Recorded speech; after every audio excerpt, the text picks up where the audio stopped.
Hey everyone, it's Chris. Welcome back to the PDX Picker channel and my Vlogmas series. This is day 6, 7, 25, I can't remember. I've lost count, but I hope you are enjoying, the few of you that are watching all of these. We're back out here in the shop. We're going to do a little bit more reselling work, give you an update on things that have sold for me, update on things that are going well, update on things that I need to work on. One of the most exciting things is I did receive positive feedback for my Super Nintendo. So I'm feeling really good, still not out of the woods. I'm still going to wait the 30 days. I'm just being extra cautious. I'm going to wait the 30 days before I withdraw the money for it. You just never know, but the positive feedback is a great sign on a $2,550 sale for sure. So happy with that. I've been listing away. You can see my table is finally relatively clear. I got all of my Disney cars listed. I listed a few more pins actually, and I'm temporarily moving the wrestling figures over here, and I still have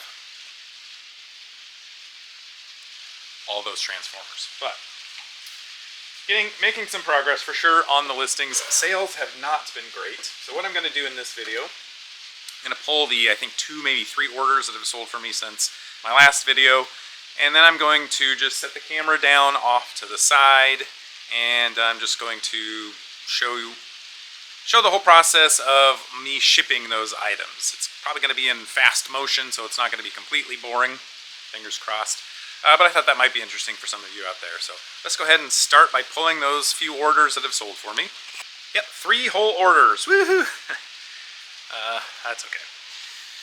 It has been super rainy here. We're in the middle of a Category 3 atmospheric river, which just means there's a lot of rain and semi-warm temperatures out there. I think we've had 5 or 6 inches of rain in the last day and a half, maybe.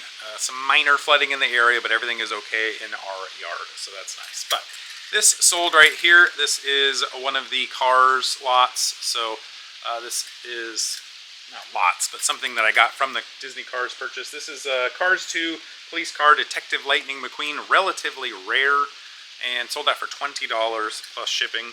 Got a message from the buyer who wanted to buy it. She said, hey, this is the only thing my 2-year-old wants. I originally had it listed for $25, and she offered me $15. She said, this is the only thing my 2-year-old wants. Can you please help me make his Christmas dreams come true? Or something weird and sappy like that. I countered at $20 because I wasn't going to let her try and sob story me into getting a low ball offer. And I'm very happy with the $20. This item sold. I picked it up for $1 at a yard sale just because it was cool. This is a relatively modern-ish phone, corded phone from Swiss Voice. It's the ePure model. It's missing quite a few things like the power cord, but it's got a built-in answering machine. I don't know. It just looks cool, right?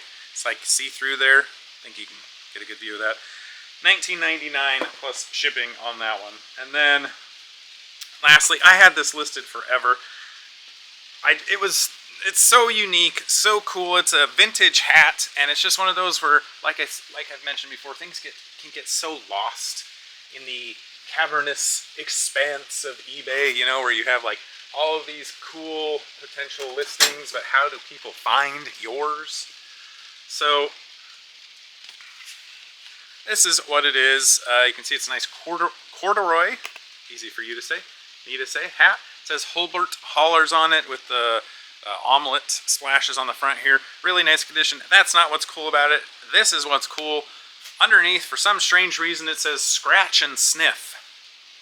Love the nostalgia of Scratch and Sniff stickers from back in the day.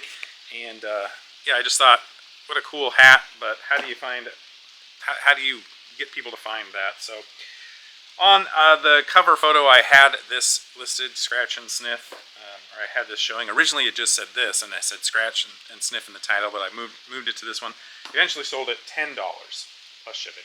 So that's it for the new orders of the day. Not much, whopping $50, but it hasn't been 24 hours since my last order pull. Still kind of slow. But I'm going to set up the camera here, try and get a good angle and view of me shipping, and hopefully I'll find some music to put in the background. So enjoy watching me package and get these items ready to ship. Not only these three, but the ones that I had from last night as well. Real quick, I'll get it started off by saying I do all of my shipping through my phone. My phone links by Bluetooth to my thermal printer. It's just easier for me. So that's my personal system, but a lot of people I know ship through their computer as well. To each their own, whichever works for you.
got 16 items to ship in total. Look, for those of you who want to help with your shipping process, make sure you have the right size box. I have like 80 different size boxes, and it really helps you things that don't have to. If you're getting different boxes all out, then I have to do it all out twice a week. Make sure that you use lots of wrap, lots of packing paper, extra support really there for the end. And the the hats, actually, boxes, they almost always fit in the 86 fold up inside itself, and the bill and the fold have to fit in the 86 and the large has to be able to go through the box. But don't you put in like 8 boxes in there, and extra shipping charges. Okay, so I'm going to get shipping questions, more questions about shipping issues or tips and I have to get about today's video. Keep watching this in the future. Thank you for all you that watching this journey. All right, I'm all finished up. Took me right around 45 minutes, so not too bad for 16 items to ship in total. A couple of tips that I always have for those of you who want to help with your, expedite your shipping process. A couple of things. Make sure you have the right size box. I have quite a few different size of boxes, and it really helps me expedite things. It helps me not have to jerry rig and put together Franken boxes all that often. I have to do it for the really big items, but not all that often, maybe once or twice a week. Make sure that you use lots and lots of bubble wrap, lots and lots of packing paper. Extra support really helps your items get there quickly, or not quickly, but get there safely. And then this last item, this was the hat that I shipped. A lot of people ship hats in really big boxes. They almost always fit for me in an 8x6x4 because hats can fold up inside each other, inside itself.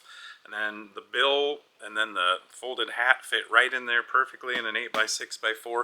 Sometimes with really large hats it might be a little bit too tight, so I'll go with a bigger box. But don't think you need to put it in like an 8x8x8 box or something, because that can really add the weight and extra shipping charges that you just don't need. So anyway, those are some of my quick tips for shipping. Drop some questions down below if you have any more questions you have about shipping issues or tips or tricks that you're interested in, and I'd be more than happy to answer them. Well, that's going to do it for today's video. Like this if you did, subscribe to my channel to keep watching Vlogmas and more content like this in the future.